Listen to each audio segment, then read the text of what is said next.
You can now support Ghost Maps on Patreon. Simply look for We Are HANTU or click the link in the description. Inspired by an account from Chris. Ghost Maps. Entry 137, Changi, Singapore.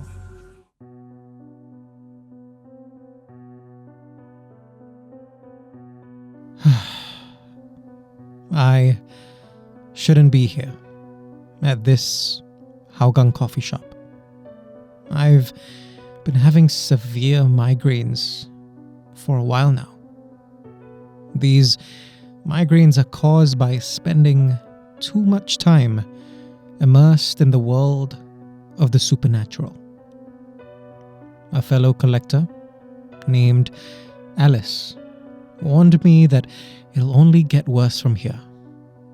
She warned me to stop collecting stories and definitely stop using my third eye. At least until I've spoken to other collectors and figured out a way to fix this, she said, when we last met. She didn't sound particularly positive, but I trust her to do her best and more. In the meantime, I figure one last interview wouldn't hurt. Plus, I've been promising my interviewee for this evening, Amy, that I would meet up with her for quite some time now. Amy would rather not tell me what she does for a living. I hope that's okay, she says, taking a seat. I tell her that it's perfectly fine. She smiles warmly and waves the drink stall uncle over. We order a yen yang for myself, a teh o peng for her, and she tells me a little bit about herself. Amy's in her mid-40s, a mother of 3. She's been the sole breadwinner since her messy divorce 4 years ago. She says that, yes, it's challenging, but her kids have been wonderful. The 2 eldest, both boys, are in secondary school, and they always watch out for their younger sister, she says. So, even when Amy gets back from work, tired, she never has to worry about whether her kids have eaten or done their homework. I tell her that sounds great, just as our drinks arrive.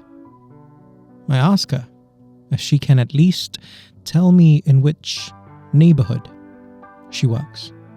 She thinks about it for a second and says, let's just say I work in Changi. I tell her that that's good enough for me.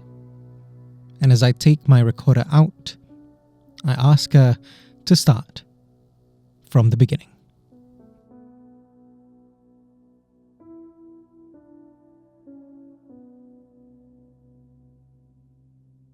By 2022, Amy had been working at this company for 5 years. And since the very day she joined, she heard stories about her office from all her colleagues. Strange noises, they would say, without elaborating further. No one seemed to have seen anything though, so Amy took everything they said with a grain of salt. And who had time to worry about ghosts anyway? While she can't tell me what she does for a living, she will say that the work is intensive and stressful. Late nights are fairly common, though my bosses do try their best not to keep us, she says. It was during one of these late nights when Amy found herself in the office alone with her colleague, Rita. The silly thing is that for this particular night, what we were doing wasn't anything super urgent, she says, annoyed. We could have kept it till the next day, but Rita and I just had to get ahead of schedule, she adds, rolling her eyes. Their workstations were located on the second floor. Until about 9 p.m., nothing out of the ordinary happened. Knowing that they were going to work late and that the delivery riders took forever to get to their office, they packed their own dinner. So, no one else, as far as they could tell, had entered the building besides the night shift security guard. And that's why when we heard the sound of footsteps running around the corridors, both of us went silent, she says. The footsteps didn't sound like shoes or boots against the floor though, but like the slapping of bare feet. Tiny, bare feet. Amy and Rita didn't know what to think until they heard children laughing in the corridor. We couldn't decide which would be worse, investigating or not investigating, she says, with a chuckle. The pair tried to reason it out. Maybe it was the security guard watching a video on his phone, even though they knew his next round was an hour away. Maybe it was the echoes of children on the street, even though their office was in an industrial area. Maybe it just sounded like children, but it was really a distorted noise from the pipes, even though they knew that this wasn't what they heard. They eventually decided to take a peek at the corridor. When they did, they saw nothing. They both laughed and chided each other for their overactive imaginations when they heard another sound. The sound of marching boots on the road outside. Marching boots and someone barking orders in Japanese. Rita and Amy hid under a window that faced the road outside, then peeked out of the window. And the first thing they noticed was that the security guard was at his post. But he didn't seem to hear the marching or the yelling. And he didn't notice the Japanese World War II soldiers marching right past the building. There was an unearthly glow about them, an angry shade of red. They stopped right in front of the guard post and turned to face the security guard. Still, he paid them no mind. Finally, the soldiers, under orders from what Amy figured was their commander, raised their rifles and fired.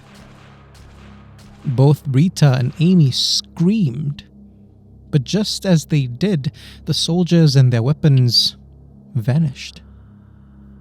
A security guard looked up at them in panic, nearly falling out of his chair. He yelled and asked what was going on. Amy and Rita ran down and told him what they saw. He laughed, Amy says, throwing her hands up in the air. Can you believe that? He thought we were joking with him. After a while, Amy and Rita stopped trying to convince him. They went back up, packed their things, and left.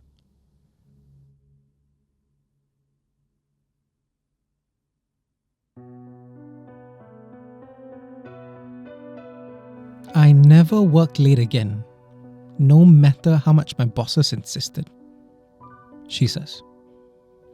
And honestly, as much as I love my two boys for stepping up, I decided that I needed to be more present as a mom. She stands and tells me she's heading back now to make dinner for her kids. I get up and about to thank her for her time when this pain. Oh, God! This pain! I fall to the ground and scream. My eyes are shut. I can't hear or see anyone else. The pain's blinded me. Just when I think I can't take it anymore, I finally start to black out. But before I do, I see them. In the darkness of my mind's eye, but clear as day. The Japanese soldiers that Amy saw. And I see the Manananggal from my last interviewee's story. And all the other creatures and spirits from all my entries. At least those still left on this plane. And then I wake up. The next day, in a hospital bed. Alice is here, along with another friend, Father Aloysius. "Welcome back to the land of the living," Aloysius says, with a smile. Alice, however, seems less than pleased. "I told you to rest," she says. I tell her that I didn't think one more interview would kill me, but she says that it damn near did. She insists that I rest till at least the end of the year. If the other collectors and I find a cure before then, we'll let you know, she says, as she storms out of the room. Aloysius says she's right, you know. I tell him that I do, and I promise that I will actually get some rest. He jogs out of my ward and catches up with Alice. After they leave, I get out of bed, slowly, and head to the bathroom. There, I take a deep breath. As I look at myself in the mirror, however, I jump back in shock. My eyes, they've turned pitch black. I look possessed. Am I possessed? I blink and everything goes back to normal. Alice was right. This is a lot more serious than I thought. And with the 7th month coming up, my most intense period of the year, this is the best time for me to take a break. Ghost Maps will return in early 2026. As always, we want to thank you, the fans, for your continued support. Don't worry though, Dead Air will continue as scheduled. Plus, Kyle and Wayne have a few more surprises in store for you in the weeks to come. If you haven't already, subscribe to our socials and our channels. Simply search for We Are HANTU.